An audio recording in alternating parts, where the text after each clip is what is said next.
വിഴിഞ്ഞം വാർഡ് തെരഞ്ഞെടുപ്പിൽ UDF സ്ഥാനാർത്ഥി സുധീർ ഖാന് ജയം. 83 വോട്ടിനാണ് UDFന്റെ ജയം. ഇതോടെ തിരുവനന്തപുരം നഗരസഭയിലെ UDFന്റെ അംഗബലം അത് 19-ൽ നിന്ന് 20-ആയി ഉയർന്നിട്ടുണ്ട്. പ്രശാന്ത് കൃഷ്ണ വിവരങ്ങളുമായി നമുക്കൊപ്പം ചേരുന്നുണ്ട്. പ്രശാന്ത്, UDF ജയിച്ചു. രണ്ടാം സ്ഥാനത്ത് ആരാണ്? UDFനെ ആശ്വസിക്കാവുന്ന വിജയം. UDF 2903 വോട്ടാണ് നേടിയത്. 83 വോട്ടിനാണ് വിഴിഞ്ഞം വാർഡിൽ UDF വിജയിച്ചത്. രണ്ടാം സ്ഥാനത്ത് LDF ആണ്. LDFന്റെ സ്ഥാനാർത്ഥി N ഔഷാദ് 2819 വോട്ടാണ് വിജയിച്ചത്. പക്ഷെ ശ്രദ്ധിക്കേണ്ടത് LDFന്റെ റിബൽ സ്ഥാനാർത്ഥിയായി അവിടെ മത്സരിച്ച അബ്ദുൾ റഷീദ് 118 വോട്ട് നേടി. അതുകൊണ്ടാണ് LDFന് അവിടെ ഒരു വലിയൊരു പ്രഹരമുണ്ടായത്.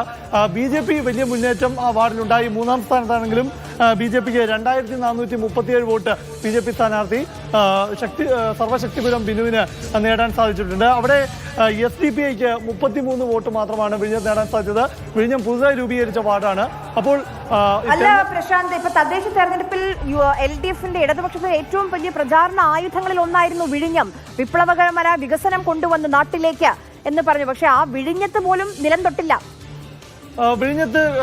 വിഴിഞ്ഞം LDFന് പിടിക്കാൻ സാധിക്കുമെന്ന കണക്കുകൂട്ടലിൽ തന്നെയായിരുന്നു. അങ്ങനെ 29 എന്ന നഗരസഭയിലെ അംഗസംഖ്യ 30 വർദ്ധിപ്പിക്കാൻ സാധിക്കുമെന്നും കണക്ക് കൂട്ടിയിരുന്നു. പക്ഷേ റിബലിന്റെ ഒരു സാന്നിധ്യമാണ് LDFന് അവിടെ തോൽവിക്ക് കാരണമായത് എന്ന പ്രാഥമിക വിലയിരുത്തലാണ് പാർട്ടി നടത്തുന്നത്. എന്നിരുന്നാൽ പോലും UDFന് അവിടെ മുന്നേറ്റം ഉണ്ടാക്കാൻ സാധിച്ചു, വിജയം ഉറപ്പിക്കാൻ സാധിച്ചു എന്നത് UDFനെ സംബന്ധിച്ചിടത്തോളം വലിയ ആശ്വാസകരമായ കാര്യമാണ്. കാരണം തദ്ദേശ തെരഞ്ഞെടുപ്പിൽ തിരുവനന്തപുരം നഗരസഭയിൽ UDF വലിയ മുന്നേറ്റം ഉണ്ടാക്കി. കാരണം 10 വാർഡിൽ നിന്നാണ് അവർ ഈ 19 വാർഡിലേക്ക് എത്തിയത്. അതുകൊണ്ട് തന്നെ ഈ ഒരു വാർഡ് കൂടി വിജയിക്കാൻ സാധിച്ചത് UDFന് ആ ട്രെൻഡ് തിരുവനന്തപുരത്ത് ഉണ്ട് എന്ന ഒരു ഫീൽ കൊടുക്കാൻ സാധിക്കും. അല്ലെങ്കിൽ ആ തരത്തിൽ അവർ അതിനെ വിലയിരുത്തുകയും ചെയ്യും. എന്തു തന്നെയായാലും വിഴിഞ്ഞം ഒരു പ്രധാനപ്പെട്ട ഒരു വാർഡാണ്. കാരണം വിഴിഞ്ഞം ഒരു വികസന ഐക്കണായി സർക്കാർ ഉയർത്തിക്കാട്ടുന്നതാണ്. അവിടെ LDFന് ആ നേട്ടം, വികസന നേട്ടം ഉയർത്തിക്കാട്ടി വിജയം നേടാൻ സാധിച്ചില്ല എന്നത്